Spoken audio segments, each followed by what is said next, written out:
एक आम धूम्रपान करने वाले व्यक्ति के फेफड़ों को अगर आप निचोड़ कर देखें तो इतनी मात्रा में आपको साल भर का कैंसर पैदा करने वाला टार मिलेगा।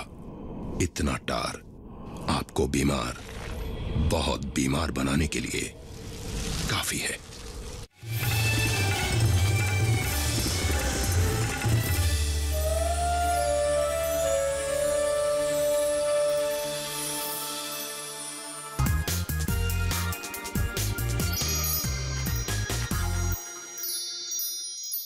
नमस्कार, मंडी.com में आपका स्वागत है। मैं हूं भुवन भास्कर। एक बार फिर हाजिर है हम लेकर बातें और खबरें किसानों की, किसानी की और खेती की। पिछले हफ्ते यानी रविवार के एपिसोड में हमने आपको बताया था कि इस बार के जो आम बजट में कृषि की चर्चा हुई है उसके मायने क्या है। और पिछली बार की अपनी चर्चा में हमने एक बहुत ही सीनियर ब्यूरोक्रेट को अपने साथ जोड़ा था, पूर्व कृषि सचिव से आपकी बातचीत कराई थी और ये समझने की कोशिश की थी कि जो निर्णय, जो फैसले कृषि को लेकर आम बजट में वित्त मंत्री निर्मला सीतारमण ने पेश किए हैं उनका किस तरह का असर आने वाले दिनों में देखने को मिल सकता है। आज उसी विषय पर हम बात करेंगे, लेकिन आज एक बिल्कुल ही अलग वॉइस, एक बिल्कुल ही अलग सोच और आवाज हम आपके पास लेकर आए हैं कृषि पर बातचीत करने के लिए। और वो आवाज है एक पत्रकार की, क्योंकि एक पत्रकार चीजों को जब देखता है तो उसकी टोटलिटी में देखता है, उसकी जो नकारात्मकता और सकारात्मकता दोनों को देखता है और दोनों की एक तटस्थ विश्लेषण वो करता है या उससे उम्मीद की जाती है कि उसको करना चाहिए। तो इसलिए हमने सोचा कि एक जिसको बर्ड व्यू कहते हैं, जिसको एक विहंगम दृश्य इस पूरे बजट में कृषि का जो घोषणाएं आई हैं उसका लें। और उसके लिए हमने अपने जिन मेहमान को अपने साथ जोड़ा है आज उनसे आपका परिचय करा देते हैं। हमारे साथ आज शिशिर सिन्हा, वरिष्ठ पत्रकार और हिंदू बिजनेस लाइन में सीनियर डिप्टी एडिटर के पद पर जो इस समय काम कर रहे हैं वो हमारे साथ जुड़ चुके हैं और उनसे हम आज बातचीत करेंगे और कुछ और आगे हम समझने की कोशिश करेंगे जो अभी तक हम समझे हैं कि इस बजट में कृषि के जो फैसले हैं, कृषि के से जुड़े जो प्रस्ताव हैं वो किधर की ओर कुल मिलाकर कृषि की दिशा को देश की ले जाने की कोशिश कर रहे हैं। शिशिर जी, बहुत बहुत स्वागत है आपका मंडी.com में। बहुत बहुत धन्यवाद भुवन। शिशिर, सबसे पहला सवाल मैं आपसे ये पूछता हूं कि अभी तक आपने जो समझा, देखा इस बजट में कृषि के लिहाज से, उसको अगर आपको सम अप करना हो किस तरह से आप करेंगे? किस तरह से आप देखते हैं कि कृषि को इस बजट में और कौन कौन सी मुख्य घोषणाएं हैं जो आपको लगता है कि महत्वपूर्ण है? देखिए, कृषि आज जिस मुकाम पे खड़ी है और अगर आप 2019-20, 2020-21, 2021-22 इन 3 वित्त वर्ष के आंकड़ों को देखें और जो 2022-23 का अनुमान है उसको अगर आप नजर करें तो आप पाएंगे कि कृषि इकलौता क्षेत्र है जो लगातार एक बेहतर स्थिति पर बना हुआ है। और अगर मैं अर्थव्यवस्था में हिस्सेदारी की बात करूं तो 2020-21 में हिस्सेदारी बढ़ी थी क्योंकि सेवा क्षेत्र और उद्योग में गिरावट आई थी। 2021-22 में ये 18% पर है, यानी कि अब ये हम मान करके चल रहे हैं कि उनकी हिस्सेदारी जो 18-19% के बीच बनी रहेगी। जबकि अगर आप पहले देखें तो वो लगभग 15-16-17% के करीब होती थी, तो थोड़ी बढ़ोतरी हुई है। अब यहां से अगला क्या है? अगला क्या है कि आपका है एक तो विपणन और दूसरा है मूल्यवर्धन। विपणन यानी कि मार्केटिंग और दूसरा ये है कि मूल्यवर्धन का मतलब वैल्यू एडिशन है। देखिए, विपणन में हमारे सामने सबसे बड़ी चुनौती क्या आती है कि जब आप कहते हैं कि देश में 86% किसान छोटे और सीमांत किसान हैं, तो वहां पर आप उनके उत्पाद को मंडी तक पहुंचाएं, इसके लिए आपकी व्यवस्था और कितनी बेहतर हो सकती है, इसके लिए क्या कुछ किया जा सकता है। तो पहला मुद्दा यह था कि बजट में इसके लिए क्या कुछ किया जाए जिससे कि विपणन की व्यवस्था बेहतर हो सके। तो वहां पर अगर आप गौर करेंगे तो शायद ऐलान में जो बजट भाषण है वहां पर शायद आपको बहुत कुछ नजर ना आए, लेकिन अगर आप बारीकियों पे चले जाएं, जिसको हम लोग फाइनल प्रिंट्स कहते हैं, डॉक्यूमेंट्स कहते हैं, और खास तौर पे एक डॉक्यूमेंट जिस पर मैं आपका ध्यान दिलाना चाहूंगा वो है आउटकम बजट। आउटकम बजट में इस बात का जिक्र है कि करीबन 4,500 फार्मर प्रोड्यूसर ऑर्गेनाइजेशन, ये एफपीओ बहुत ही क्रिटिकल है आज के समय में, जब हम ये देखते हैं कि छोटे किसान, सीमांत किसान अपने उत्पाद को मंडी तक पहुंचाने में दिक्कत महसूस करते हैं, उनके लिए परिवहन की लागत बढ़ जाती है। तो ऐसे में फार्मर प्रोड्यूसर ऑर्गेनाइजेशन उनकी कितनी मदद कर सकता है? इससे क्या होगा? इससे ये होगा कि ये जितने भी छोटे छोटे किसान हैं इनके उत्पाद को एक समूह के तौर पर बेचा जा सकेगा। अब जैसे आप ये सोचिए कि एक किसान अकेले 10 टन 8 टन 5 टन उत्पाद लेकर के जाता है, तो उसके लिए बहुत मुश्किल होता। जी शिशिर, एफपीओ का एक विषय है जिस पर कार्यक्रम के दौरान मैं आपसे पूछूंगा और सवाल, लेकिन अभी एक दूसरी बात जो आपने शुरू में कही उस पर थोड़ा सा आपसे और मैं एक पूरक प्रश्न पूछना चाहता हूं। आपने कृषि ग्रोथ की बात की और ग्रोथ रेट और जीवीए में जिस तरह से 18% वो बढ़ के आया है 16-17% से, उसकी बात की।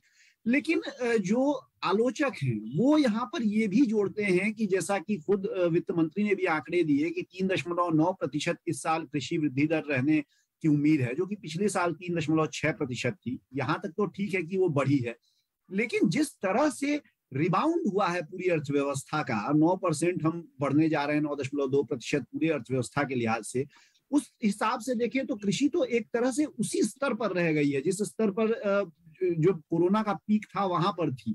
तो आखिर ये क्या है जो पीछे की ओर खींच रहा है कृषि? मूल्यवर्धन। अगर आप कुल देखते हैं जीवीए का जो हमारा जो आंकड़ा का आकलन किया जाता है, उसमें देखा जाता है मूल्य कितना बढ़ा है, और मूल्य कितना बढ़ा वो आपका इस बात ये किसी से नहीं छिपा हुआ है कि कृषि उत्पादों के मूल्य में उस तरह की बढ़ोतरी नहीं हुई है जो होनी चाहिए थी।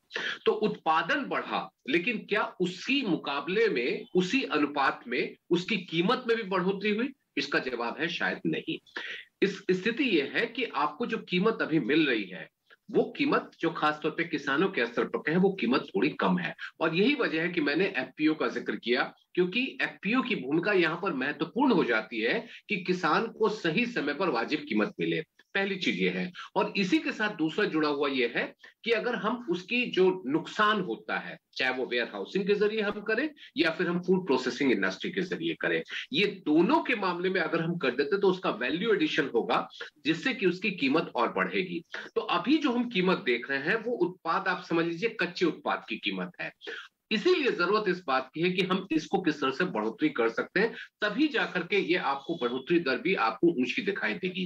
अभी हम जो 3.9, 3.8, 3.6% देख रहे हैं, ये इस बात को दर्शाता है कि स्थिरता बनी हुई है, उत्पादन बढ़ रहा है, लेकिन उत्पाद की जितनी कीमत मिलनी चाहिए वो शायद नहीं मिल रही है। जी, शिशिर सिन्हा से हमारी ये बातचीत जारी रहेगी, लेकिन फिलहाल वक्त हो गया है एक छोटे से ब्रेक का। ब्रेक से लौटते हैं और ये चर्चा जारी रखते हैं। जाइए कहीं मत, देखते रहिए मंडी डॉट कॉम।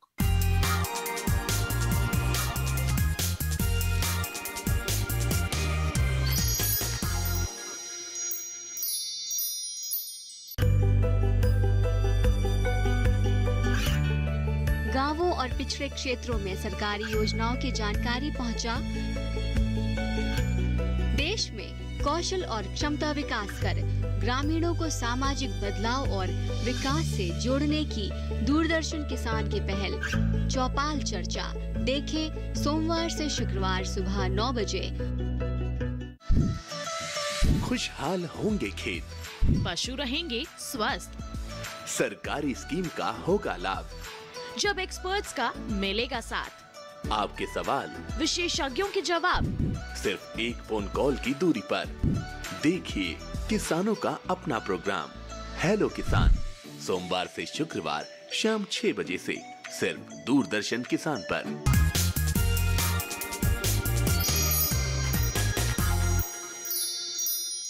एक बार फिर स्वागत है आपका मंडी.com में। हम बात कर रहे हैं आज एक बार फिर बजट में जो कृषि संबंधी प्रस्ताव हैं, जो घोषणाएं हैं, उन पर, और उनको समझने और समझाने के लिए हमारे साथ जो खास मेहमान हमारे साथ जुड़े हुए हैं, शिशिर सिन्हा, हिंदू बिजनेस लाइन के सीनियर डिप्टी एडिटर।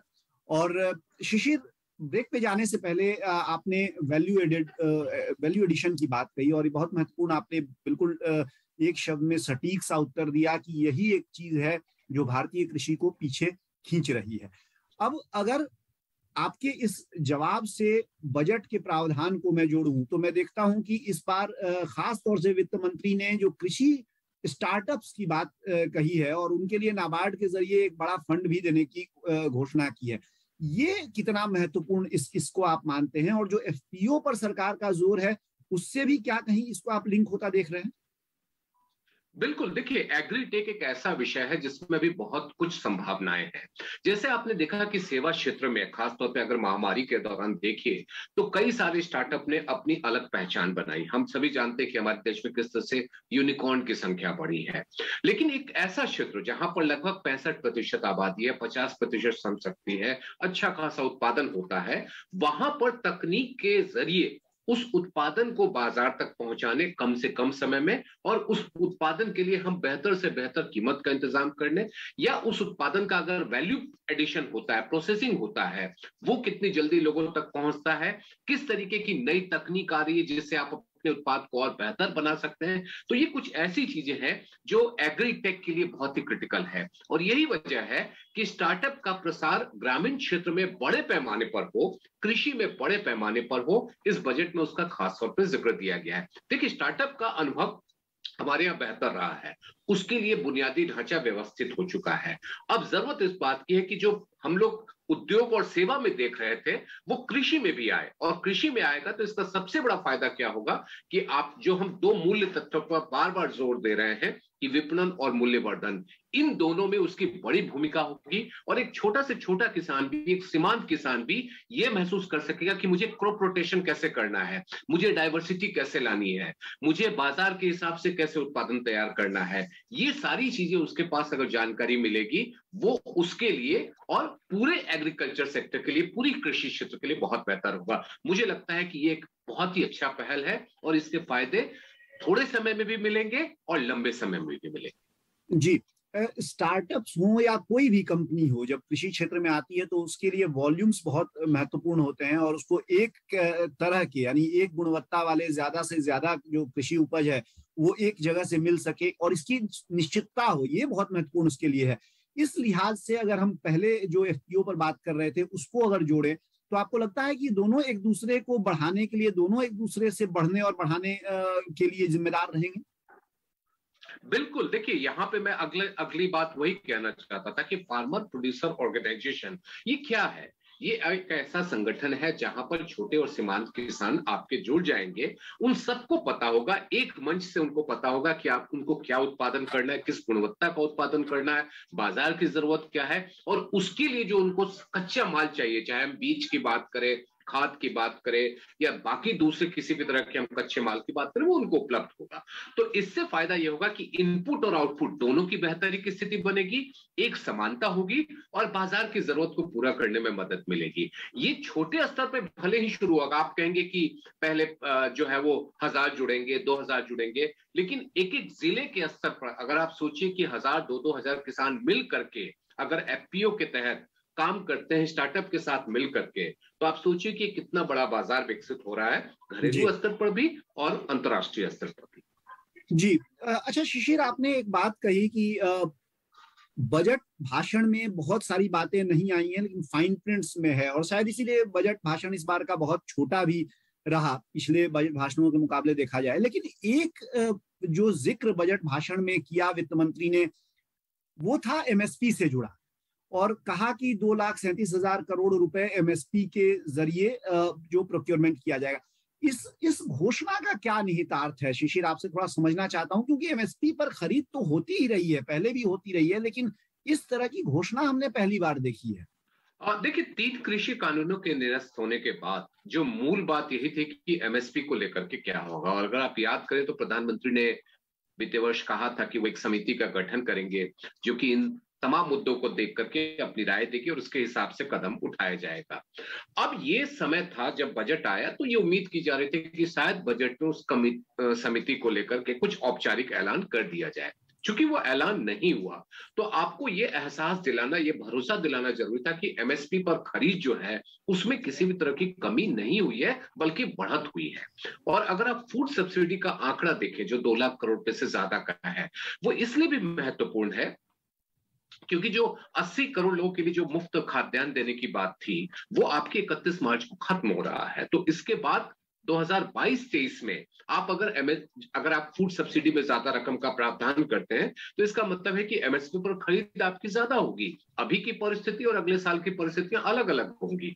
तो यही वजह है कि एक माहौल और एक पूरी परिस्थिति आपको बतानी थी कि एमएसपी को लेकर के सरकार का रुख क्या है, और सरकार ने जो समिति बनाने की बात कही है उसमें भले ही विलंब हो रहा हो, लेकिन इसका मतलब ये नहीं है कि एमएसपी पर खरीद में किसी तरह की कमी आई है, बल्कि कोशिश होगी कि उसको और बढ़ाया जाए। तो जो आंकड़े दिए गए, और अगर आप याद करिए तो 2021-22 का जो बजट आया था उसमें प्रमुख खाद्यान्नों के एमएसपी वार आंकड़े दिए गए थे। इस बार भी उसको और विस्तार दिया गया है, कुल समग्र रूप से आपको बताया गया है कि एमएसपी पर खरीद में कमी नहीं आई है और ये बढ़त रहेगी। और इसी के साथ अगर आप कृषि मंत्री नरेंद्र सिंह तोमर के भी आप एक जो उन्होंने इंटरव्यू में कहा कि समिति का गठन जल्द ही कर दिया जाएगा, तो उम्मीद की जानी चाहिए कि अगले 3 से 6 महीने के भीतर एमएसपी को लेकर की स्थिति और स्पष्ट होगी। जी शिशिर सिन्हा, आप हमारे साथ बने रहिए। फिलहाल वक्त हो गया एक छोटे से ब्रेक का। ब्रेक से लौटने के बाद बजट में कृषि प्रावधानों पर हमारी चर्चा शिशिर सिन्हा से जारी रहेगी। बने रहिए हमारे साथ, देखते रहिए मंडी.com।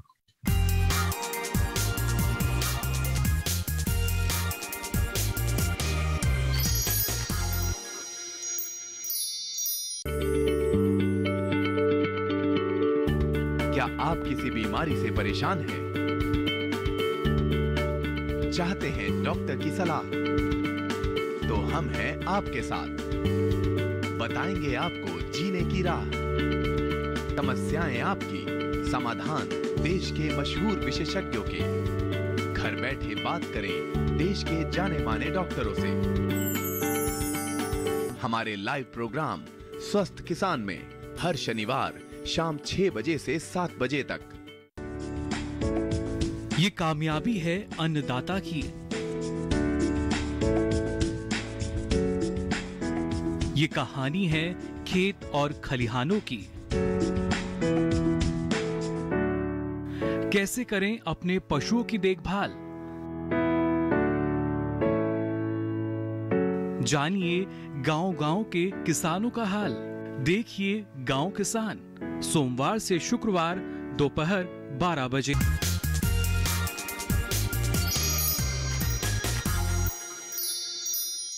एक बार फिर स्वागत है आपका मंडी.com में। हम बात कर रहे हैं आज बजट में कृषि प्रावधानों पर, और जो घोषणाएं हुई हैं वित्त मंत्री निर्मला सीतारमण द्वारा, उसके क्या नतीजे, क्या किस तरह का उसका आने वाले दिनों में असर देखने को मिल सकता है भारतीय कृषि क्षेत्र पर, इसके बारे में। और हमारे साथ इस पूरी चर्चा में आज जुड़े हुए हैं हिंदू बिजनेस लाइन के senior deputy editor Shishir Sinha.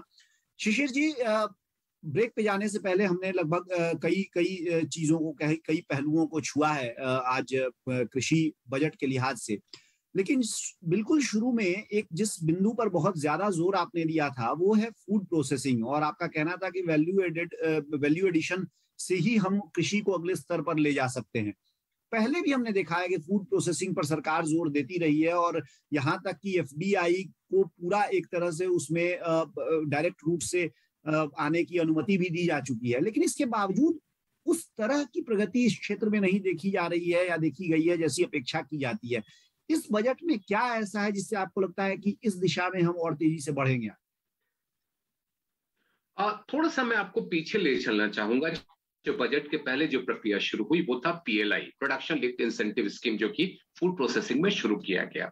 तो एक अनुमान के हिसाब से ये है कि लगभग 60 ऐसे यूनिट्स हैं जो कि अनुमति दी जाएगी, और अगर आप इन 60 यूनिट्स के जरिए अगर आप मूल्यवर्धन देखें, तो अगर मैंने जो बार बार आपसे कहा था कि बजट के भाषण में जितना कुछ नहीं होता है वो उसकी बारीकियों में होता है, तो एक फाइन प्रिंट है जो आउटकम बजट है वो ये बताता है कि अगर रेडी टू कुक और रेडी टू ईट फूड का देखिए 51,000 करोड़ रुपए का जो उत्पाद है उसमें बिक्री का अनुमान है।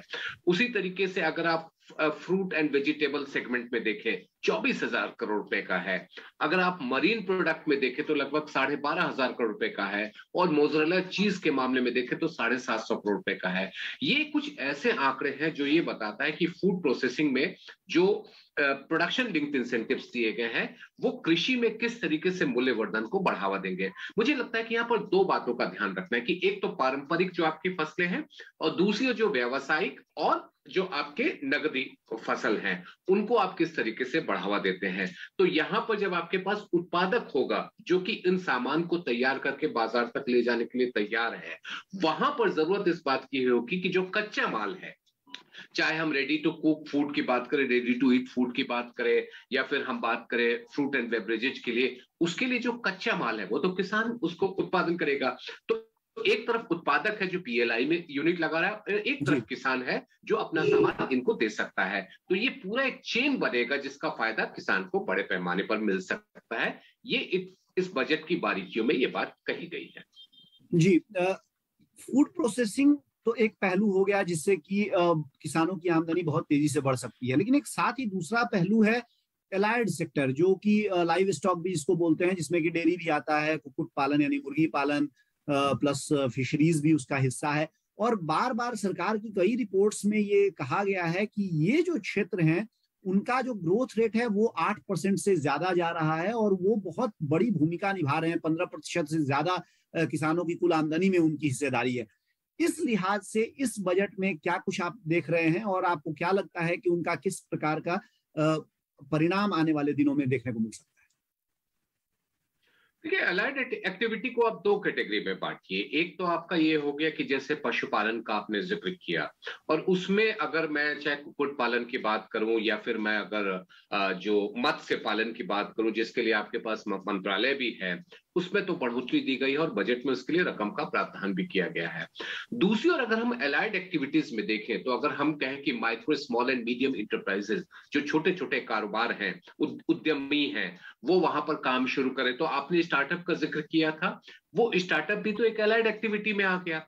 उसी तरीके से रूरल टूरिज्म, बहुत गुंजाइश है, बहुत संभावनाएं हैं और सरकार उसको बहुत ज्यादा प्रोत्साहित भी कर रही है, वो भी आपका एक अलाइड एक्टिविटी है। और इसके अलावा कोशिश ये है कि जो हम one district one product concept लेकर के चल रहे हैं, उसमें रूरल जो एंटरप्रेन्योर्स हैं वो उसमें किस तरीके से अपनी भूमिका निभा सके। तो हमारे लिए जो अलाइड एक्टिविटीज है वो सिर्फ पशुपालन या मत्स्य पालन तक सीमित नहीं रहना चाहिए, बल्कि हमें उसको एक अलग दायरे में ले जाकर के जो इस तरह के उद्योग हैं, जैसे मैंने पर्यटन की बात की, एग्रीटेक की बात की, वो भी आपके अलाइड एक्टिविटीज में आते हैं। जी शिशिर, हमारे पास समय अब बहुत ही कम बचा है, लेकिन एक सवाल मैं आपसे जरूर समझने की लिहाज से पूछना चाहता हूं और इसलिए मैं चाहूंगा कि बहुत संक्षेप में आप इसका जवाब दें। एफपीओ की चर्चा हमने बहुत की और एफपीओ के लिए 500 करोड़ का फंड करीब वित्त मंत्री ने दिया भी है, लेकिन कोऑपरेटिव मंत्रालय जो अभी हाल में ही नया एक मंत्रालय बना है, इसके लिए भी हमने देखा है करीब करीब 900 करोड़ रुपए वहां भी बजट में प्रावधान किया गया है। ये पैसे किस तरह से, क्या आपको लगता है कि जो उनको सपोर्ट करने के लिए जो 3 साल तक एफपीओज को पैसे दिए जाते हैं, उसी लिहाज से केवल उनके फॉर्मेशन में, उनको बनाने में खर्च होने वाला है, चाहे कोऑपरेटिव और एफपीओज का पैसा, या और भी किसी तरह से इनका उपयोग हो सकता है? पश्चिम भारत में हमने सहकारिता को काफी कामयाब होते हुए देखा है, चाहे आप अगर आप अमूल की बात कर लीजिए या फिर आप फ्रूट्स एंड वेजिटेबल की बात कर लीजिए, वो हमने काफी कामयाब होते हुए देखा है। अब यह है कि पूर्वी भारत और बाकी देश के दूसरे हिस्से में सहकारिता कामयाब हो जिसका फायदा कृषि को मिलेगा, तो वो दोनों कैसे हो सके, वहां पर आपको जरूरत है कि सहकारिता को आप वित्तीय संसाधन मौजूद कराए, चाहे वो फार्मर प्रोड्यूसर ऑर्गेनाइजेशन के तौर पे हो, कोऑपरेटिव बैंक के तौर पे हो, कोऑपरेटिव सोसाइटीज के तौर पे हो, इन सब में कैसे मदद करे, वो जो रकम प्रावधान की गई है वो इन कार्यों में लगेगा। एक चीज आपको ध्यान रखना है कि सहकारी बैंक को लेकर के, नियम कायदे कानून को लेकर के कई बार सवाल उठते रहे, अब वो स्थिति साफ हो गई है, तो वो भी अपनी पूरी मदद कर सकते हैं। तो वो उसके लिए वित्तीय संसाधन कैसे होगा, वो सहकारिता के जरिए संभव है। तो कृषि को सहकारिता से आप अलग नहीं कर सकते हैं, और सहकारिता का हमने अनुभव और उसकी कामयाबी देख रखी है। अब पूरे देश भर में उस कामयाबी को दोहराया जाए, उस मामले में ये संसाधन मदद करेंगे। शिशिर, बहुत बहुत धन्यवाद आपका आज कार्यक्रम में हमारे साथ जुड़ने के लिए, और ये जो तमाम बातें आपने हमारे दर्शकों के साथ साझा की हैं, ये इनमें से कई ऐसी बातें हैं जो शायद और कहीं उनको लिखने या पढ़ने के लिए, देखने के लिए, सुनने के लिए नहीं मिलती, लेकिन यहाँ आपने उनको कई सारे उदाहरणों से और कई सारे आयामों से ये सारी बातें समझाने की कोशिश की है, साफ की है। ये निश्चित तौर पे कृषि और बजट को लेकर हमारी समझ को बेहतर बनाने में मददगार साबित होगा। बहुत बहुत धन्यवाद आपका। धन्यवाद। ये थे शिशिर सिन्हा, हिंदू बिजनेस लाइन के सीनियर डिप्टी एडिटर, जो बात कर रहे थे आज हमसे मंडी.com में बजट में कृषि प्रावधान और कृषि से जुड़ी जो घोषणाएं थी उनके ऊपर। मंडी.com से अब मुझे दीजिए इजाजत, लेकिन बने रहिए हमारे साथ, देखते रहिए डीडी किसान, क्योंकि डीडी किसान पर खबरों और कार्यक्रमों का सिलसिला जारी। आपकी राय हमारे लिए बहुत महत्वपूर्ण है। आप हमारे टोल फ्री नंबर पर कॉल कर सकते हैं और अपनी राय दे सकते हैं। साथ ही आप ईमेल के जरिए भी हमें अपनी राय दे सकते हैं। हमारा ईमेल पता है ncdexmandi@gmail.com।